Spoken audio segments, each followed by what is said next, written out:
Hey everybody, this is Glidercat and it's time to play. Today I have an early preview of an upcoming base building survival game called Cloud Exiles. The game is being developed by a studio out of Hong Kong, and as I work to create this video, they are at the tail end of a successful Kickstarter campaign, which is very cool. Most of you will probably be watching this video after the Kickstarter campaign ends, but I'll put a link to it in the description. There's a ton of information about the game on their Kickstarter page that you're not going to find on their Steam page. So it's definitely worth checking out if you want to learn more about the game. It's slated to release sometime in 2022 with a beta release possibly in the second quarter. So we'll have to wait and see how that plays out. For this early preview, let's start by watching the game trailer. It's very, very well done. And then after that, we'll come back and talk a lot more about what Cloud Exiles is all about. Now, first, I need to give a quick shout out to Glidercat channel members and patrons. Your contributions to the channel make this content possible, and I deeply, deeply appreciate it. So thank you for that. If anyone else would like to support this content, you can do so at the links listed in the video description. Okay, now let's watch that trailer. Here we go. I often look out of my bedroom window and stare off into the distance. It lets me forget, just for a moment, about the terrible disaster that has happened to the world. In the beginning, when I awoke from the coma, danger was lurking everywhere I turned. I couldn't even breathe in the air. I was at the end of my rope. Discovering others who were unconscious but still alive gave me the will to live. Everyone was facing this disaster together.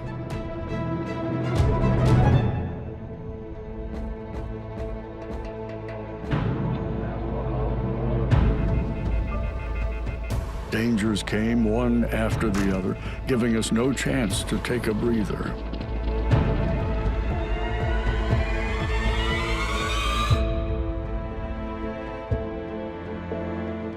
We had to do our best to move forward, but we were standing over the abyss.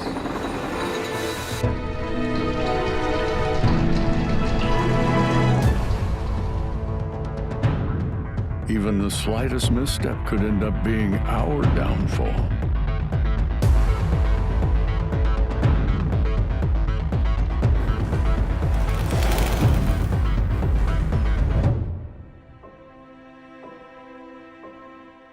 We worked with each other to create a new society.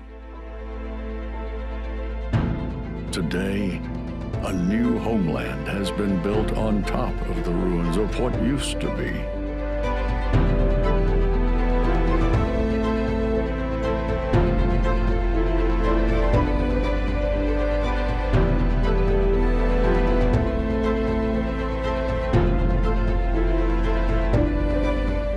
But there are still many unknowns waiting for us out there.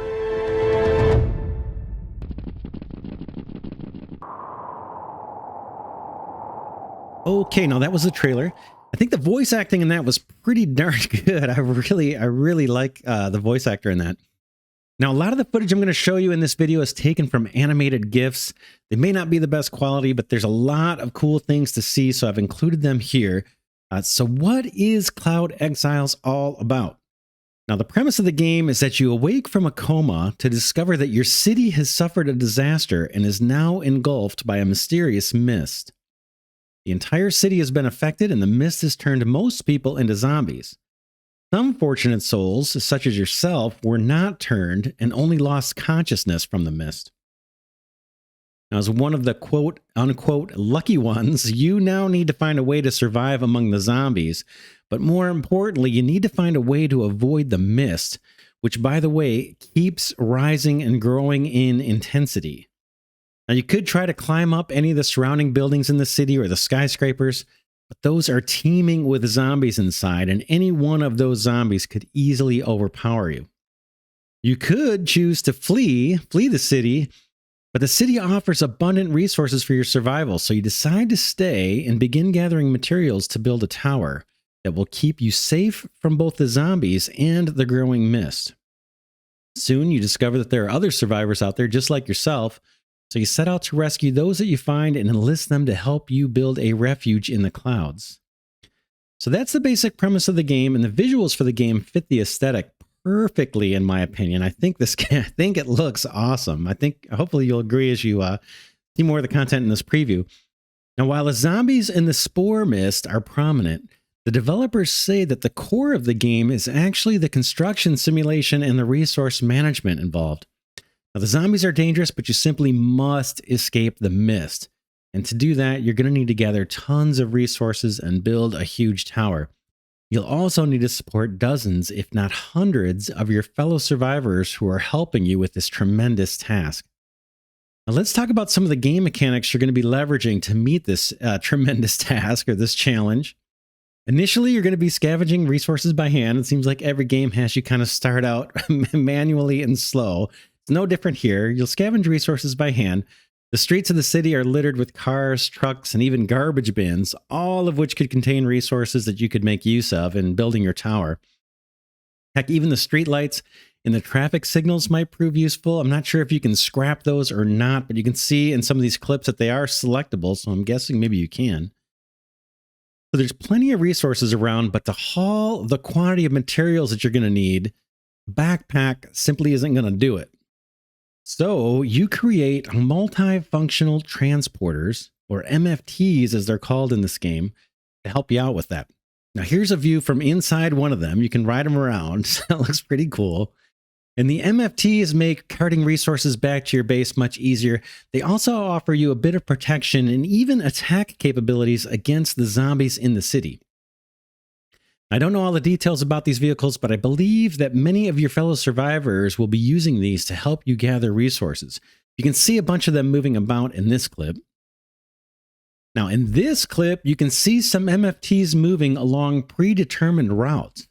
The developers say that you'll actually be able to automate resource gathering using these routes and even create a huge MFT network on the ground that's bringing materials back to your base where you're building your tower. Very, very cool. I like it. So there's a logistics aspect to the game that looks pretty sweet. But alas, even a large MFT network is not going to be able to provide you with all of the resources you'll need once your colony of survivors grows very large. We'll see that in a minute. You'll see why you're going to need a ton of resources. So eventually, beyond the MFT network, you're going to need to set up a cable transport system that is both more resistant to zombie attacks and that has the potential to be more efficient than the MFTs. Now you can see a couple short clips of what a cable transport system might look like here. So that's a bit about how you'll be gathering resources. Now let's talk a little bit about the tower itself that you're going to be building. Here's a shot of the early game wood tower that you'll be starting out with. A little person walking at the bottom of it. It looks pretty funny. But that little person should give you some sense of its size and scale. Looks pretty big, not bad. But later, you'll be building your tower out of concrete and steel. Now get a load of this monster. And you can see that little person walking on the top and kind of almost falling off. Again, looks hilarious to me. But that person looks absolutely tiny in this shot. So you can start to see why you're going to need to harvest a ton of resources from the surrounding city to build your tower, especially if you're doing it out of the concrete and steel. Now, attached to the core of your tower are countless platforms of various types. Now, you'll likely start with housing and shelter. We can see some of that here. And then after shelter comes probably food and water. Here's a view of a water platform. This platform helps you filter and circulate the water in your colony, which happens to be in scarce supply, and it has to be carefully managed. For food, you'll have platforms to grow grain and raise different livestock. Here we can catch a glimpse of what some of those platforms look like, along with some other platforms. All very, very cool in my opinion. I'm kind of excited about this game. It looks pretty sweet, and I really like the creativity in it. Oh yeah, now any respectable colony has electricity, so you have some options for that as well. Here you can see some low-level wind turbines, followed by some more advanced ones. We also have a couple of different solar panel setups to choose from. You can see those here. And you won't just have a single tower, you'll likely have several of them. Here's a tower dedicated entirely to power generation, which we just talked about. It's a little out of focus in this shot, but you can see all the various wind turbines and solar panels. I mean, does that look cool or what? I like it. Okay, now let's talk briefly about your fellow survivors a bit, and then we'll discuss the zombies. I mentioned at the top that the spore mist engulfing the city either turns people into zombies or it makes them unconscious.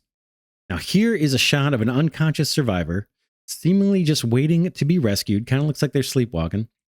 Now I'm guessing the zombies just leave them alone. I don't know how else they could just stand out in the open there and be rescuable, but so I'm guessing the zombies just leave them alone when they are unconscious.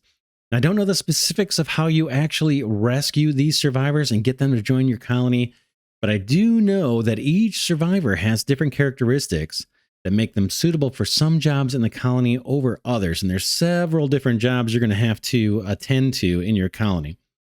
Now, here's a survival profile showing details of one of your survivors.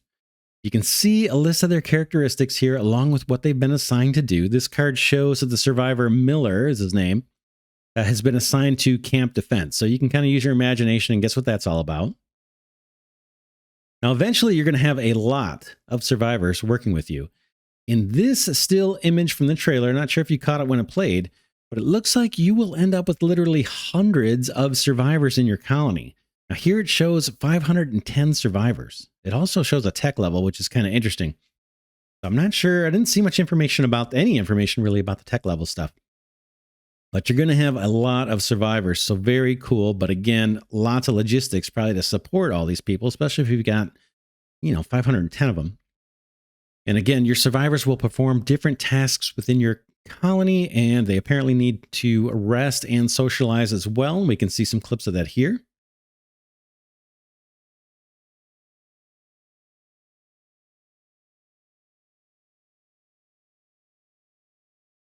Very cool. I like it. Lastly, let's quickly cover the zombies and how to defend against them. Now, the developers say while you're going to need to fight the zombies to protect your base, if you encounter one of them out on your own, your best strategy is actually to just run and get away. They can overpower you pretty easily. Now, during the daytime, you're not likely to see many of them. They don't like the sunlight, so they just kind of hide out in buildings during the daytime. But as a wise person once said, the freaks come out at night. It's no different with the zombies. Here we can see a small horde of them chasing after an MFT. In this case, luckily, it looks like the gate is able to keep them out. Here's a dark shot of some zombies just hanging out outside your tower. Now, I'm not sure what prompts them to attack, but when they do, they come with a fury. And to protect your colony, you're going to be putting up a wall around the base of your tower. That makes pretty basic sense. But if that wall is weak and a big enough zombie horde comes a-calling, then they're going to be able to get through without too much problem, as we can see here. So to shore up your defenses, there are a few towers that you're going to be able to create, and we can see them here in this image. Now, one of the towers allows your colonists to chuck down building materials on the raiding horde. Here you can see some clips of them throwing planks or something being hurled at the zombies, knocking some of them back. It doesn't look super effective. And then another tower allows you to roll spiked logs down upon the horde. So here's a clip of that. That list looks awesome to me. I think that looks pretty sweet. And you can see the log rolling down and rolling over the zombies. Very effective. I like it. Now, your defenses are going to take people, resources, and obviously some of your attention as well to set up and monitor. So I think you're going to be kept pretty busy playing Cloud Exiles. Now, according to the developers, the end goal for Cloud Exiles is to build a completely self-sustaining city in the sky. And I have a feeling it'll be quite a journey before you're able to get to that point. All very cool. Now that pretty much wraps up my early preview of Cloud Exiles. We saw a ton of different clips. Again, I apologize for the GIF quality there. That's just all I had that I could collect. But I definitely wanted to share those with you. Now let me know what you think of the game in the comments. Again, it's targeting a release sometime in 2022, and there may be a playable version, perhaps a beta, targeted for sometime in the second quarter. So we'll have to wait and see on that. Dates with these games tend to slide a little bit. But we'll see if we can find something in Q2 to play and maybe showcase on the channel. If you like this video, please do consider giving it a thumbs up. That helps my tiny channel grow. Also, be sure to check out my first look playlist. There's a link to that in the description, and it is jammed packed with new games, just like Cloud Exiles. Very cool stuff in there. I highly recommend you checking out that list. Again, there's a link to it in the description.